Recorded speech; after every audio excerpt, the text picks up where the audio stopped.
गुजरात के इलाका कोटला के गांव हज में कुछ रोज पहले होने वाले पुलिस मुकाबला में मारे जाने वाले फैसल फैजी को सोशल मीडिया पर हीरो बनाकर पेश किया जा रहा है और उसे एक बहादुर जड़ के तौर पर पेश किया जा रहा है, जिसके बाद आखिरकार गुजरात पुलिस इन एक्शन हो गई। गुजरात पुलिस की इंस्पेक्टर मैडम फरजाना पहली बार गुजरात पुलिस का मौकफ सामने लेकर आई है। इंस्पेक्टर मैडम फरजाना की एक वीडियो सोशल मीडिया पर वायरल हुई है, जिसके मुताबिक उनका कहना है कि हज पुलिस मुकाबला में फैसल फैजी ने कोई जहाद नहीं किया था जिसे हीरो बनाया जा रहा है। एलीट फोर्स के एहलकार तारक अजीज शहीद, जानकर नजराना न देते तो बहुत से लोग कत्ल हो जाते। फैजी की वालदा ने इसे पहले क्यों नशा न छुड़वाया था? कई सवालात इंस्पेक्टर मैडम फरजाना की जानिब से सामने लाए गए हैं। इंस्पेक्टर मैडम फरजाना ने हज पुलिस मुकाबला और फैसल उर्फ फैजी और उनके खानदान के अफराद के खिलाफ दर्ज मुकदमात के हवाले से क्या कुछ इंकशाफात किए हैं, देखिए आकाश न्याजी की इस रिपोर्ट में।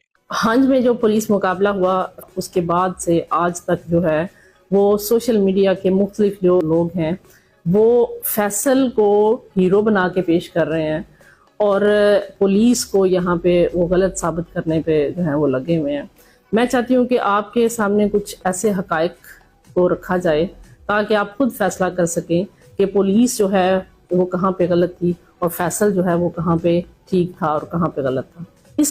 इस मुकाबले का बैकग्राउंड जो है वो कुछ इस तरह से है कि थाना ककराली में एक मुकदमा दर्ज होता है जिसमें एक सदाकत नामी शख्स जो है वो मुद्दई बनता है और उसका एक आदमी जो है हुसनैन नामी वो अगवा होता है और ये FIR होती है फैसल उर्फ फैजी और उसके कुछ साथियों पे। इन दोनों ग्रुपों की आपस में पुरानी रंजिश थी, जाती थी, कारोबारी थी या जिस तरह से भी थी। अब पुलिस ने एक दिन वहाँ पे फैसल उर्फ फैजी को पकड़ने के लिए जब छापा मारा तो ये लोग वहाँ से भाग गए और पुलिस जो है वो वहाँ से वापस आ गई, थाना ककराली की जो पुलिस थी। लेकिन जो ही पुलिस जो है वो थाने पहुंची तो पता ये चला कि दोनों ग्रुप जो हैं उनकी आपस में जो है वो फायरिंग और लड़ाई शुरू हो गई है। एक बात यहाँ पे याद रखिएगा कि ये वो इलाका है जिसकी हिस्ट्री ये बताती है कि वहाँ पे अगर इस तरह की फायरिंग होती है या आपस में ये लड़ते हैं ग्रुप्स तो 10-12 कत्ल जो हैं वो कहीं नहीं।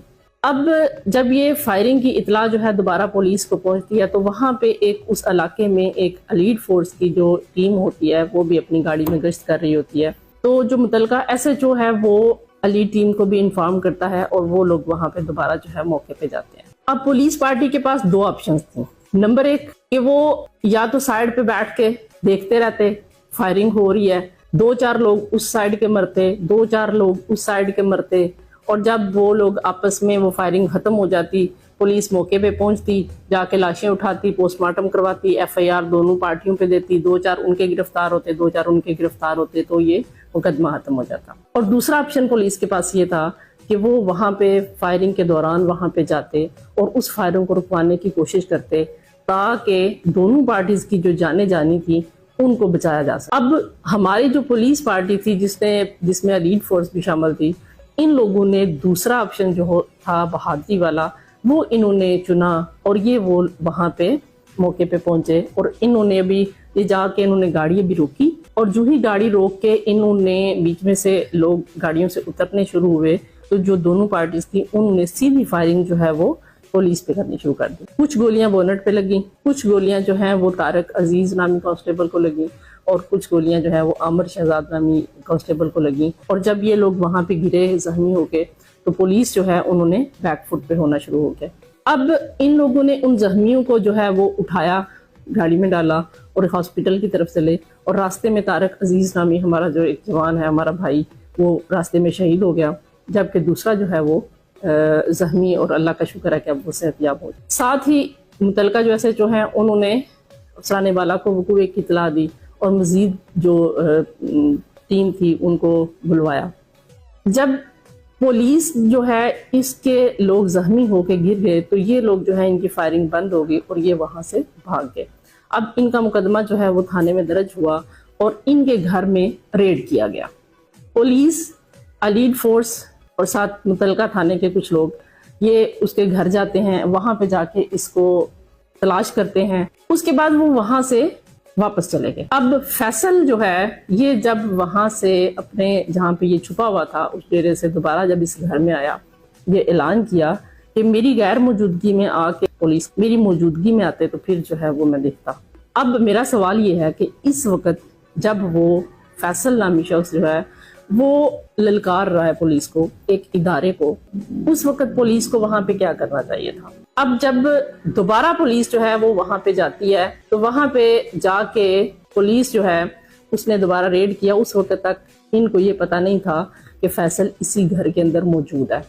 ये पुलिस की जो पार्टी है ये जब उस घर में दाखिल होती है, दरवाजे खुले हुए हैं, बैठक में जब अलीड का इंचार्ज जो साथ 2-3 जो अलीड के जवान थे वो जब जाते हैं तो वहां पे इनको बोनट जो है राइफल का मारने की इनको आवाज आती है। उस वक्त इनको ये पता चलता है कि दूसरे कमरे में कोई शख्स है। ये लोग आउट में हो जाते हैं, कोई पेटी के पीछे हो जाता है, कोई दरवाजे के पीछे हो जाता है, ये आउट ले लेते हैं और फिर वहां से ये बैकफुट पे होके बाहर निकल आते हैं और वो इतला अफसराने बाला को देते हैं कि यहाँ पे फैसल हंज या उसके साथी जो है वो यहाँ पे मौजूद है।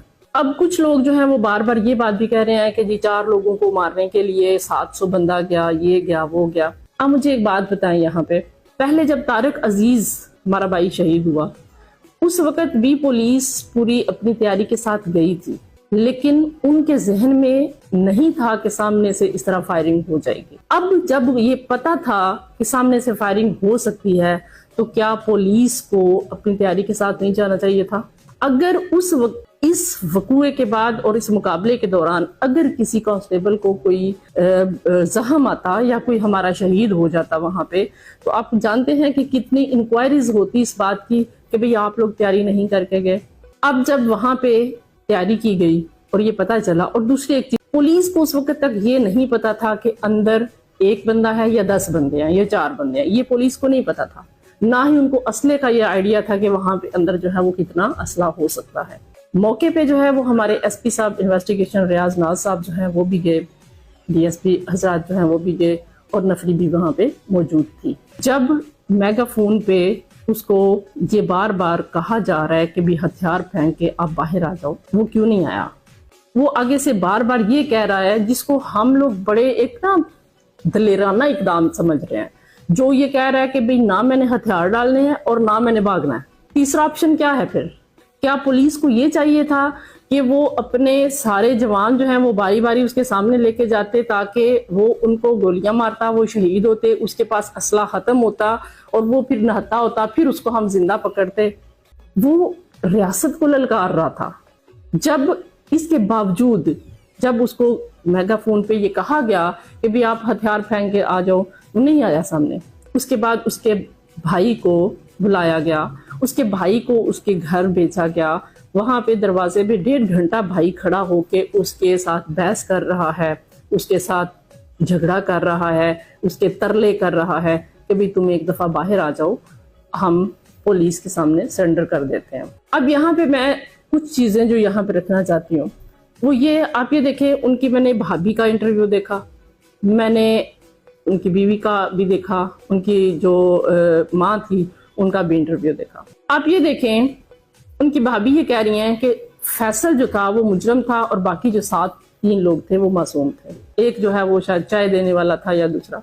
आप ये देखें कि अगर वो 3 लोग मासूम थे या अचानक उससे मिलने के लिए वहां पे गए हुए थे या चाय देने के लिए वहां पे गए हुए थे, तो जब उसका भाई वहां पे उसको मनाने के लिए गया है, जब उसका भाई वहां पे उसको सरेंडर करने के लिए कहने के लिए गया है, तो जो लोग अचानक वहां पे गए थे वो भाई के साथ बाहर आ सकते थे। वो आके सिर्फ एसपी साहब को या पुलिस को सिर्फ ये कह देते कि भाई हम इसके साथ नहीं हैं, हम अचानक गए हैं और अब हम जो है वो साइड पे होना चाहते हैं, तो ज्यादा से ज्यादा क्या होता, एफआईआर उनके खिलाफ हो जाती, लेकिन उनकी जान बच जाती।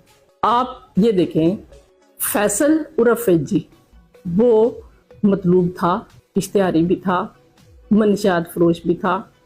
अगर उसको ये पता था कि पुलिस ने मुझे जिंदा नहीं छोड़ना, उसके अंदर थोड़ी सी इंसानियत होती तो वो अपने 3 जो साथ लोग थे उनकी जान बचाने के लिए भी हथियार फेंक सकता था। क्योंकि अगर उसको ये पता था कि पुलिस ने मुझे नहीं छोड़ना, तो उसको ये भी पता होना चाहिए था कि बाकी जो 3 लोग हैं, अगर वो वहां पे आके ये कह देते कि भाई हम बेगुनाह हैं, हम इसके साथ नहीं है, तो मैं इस बात की आपको गारंटी देती हूँ, हमारे जो एसपी साहब मौके पे गए थे, मैंने अपनी जिंदगी में इन जैसा तहम्मुल मिजाज اور ان جیسا نرم دل انسان نہیں دیکھا. کبھی بھی بے گناہ کو کبھی بھی یہ گولی کا یا FIR کا آرڈر نہ دیتے. لیکن بہرحال وہ ان کے ساتھ رہے. اس کا مطلب یہ تھا کہ وہ فیصل کے ساتھی تھے. اب وہاں پہ جب مقابلہ ہو رہا ہے اور بار بار یہ کہا جا رہا ہے اتنے زیادہ وہاں پہ فائرنگ کی گئی، گرینیڈ پھینکے گئے، یہ کیا گیا، وہ کیا گیا، میرا سوال یہ ہے آپ کے خیال میں پولیس کو کیا کرنا چاہیے تھا؟ کیا پولیس اس کو کسی بھی طریقے سے زندہ پکڑ سکتی تھی؟ جو طریقے دو میں نے آپ کو بتائے ہیں، اعلان کیا گیا، اس کے بھائی کو بیچا گیا، اس کے علاوہ کیا طریقہ ہو سکتا تھا؟ کیونکہ ہم ایک طارق عزیز کو کھو چکے تھے اور ہم کسی اور اپنے بھائی کو نہیں کھونا چاہتے. جو بندہ وہاں پہ جاتا سامنے فائرنگ ہوتی، آپ کو وہ جو مکان ہے اس کے باہر جو گولیاں لگی ہوئی ہیں وہ تو نظر آتی ہیں، لیکن مکان کے اندر کی طرف سے جو گولیاں لگی ہوئی ہیں وہ آپ نے نہیں دیکھی.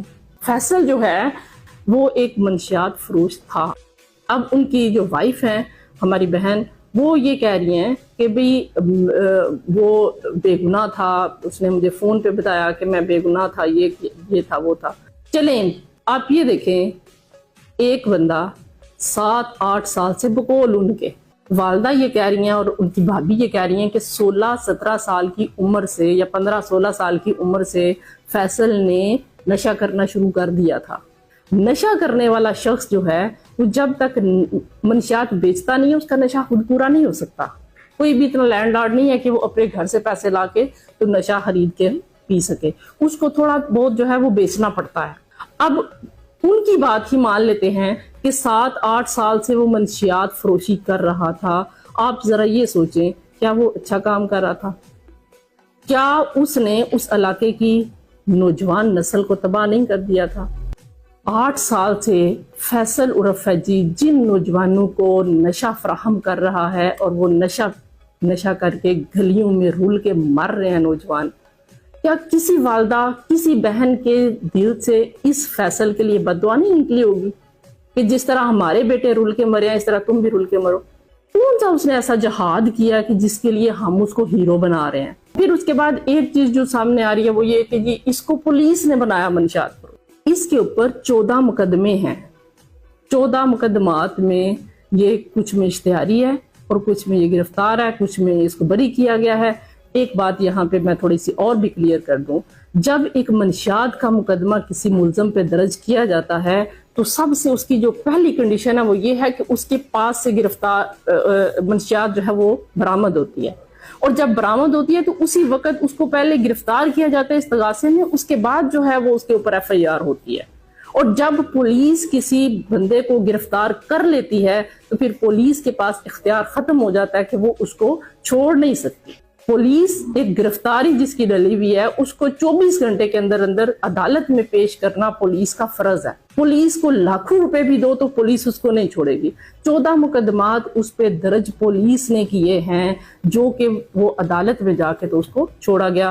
پولیس نے اپنا جو فرض تھا وہ پورا کیا. میرا سوال یہ ہے طارق عزیز کا اس میں کیا قصور تھا؟ طارق عزیز ایلیٹ فورس کا ایک جوان تھا اور ایلیٹ فورس جو ہے اس کی پبلک ڈیلنگ تو زیرو ہوتی ہے. انہوں نے نہ کوئی تفتیش کرنی ہے، نہ انہوں نے کوئی چھاپا مارنا ہے، نہ انہوں نے کسی درخواست، کوئی مدعی، کوئی ملزم، کسی کے ساتھ ان کا رابطہ نہیں ہوتا. یہ وہ لوگ ہوتے ہیں جنہوں نے صرف 8 گھنٹے اپنی ڈیوٹی کرنی ہے اور انہوں نے اپنے گھر چلے جانا ہے.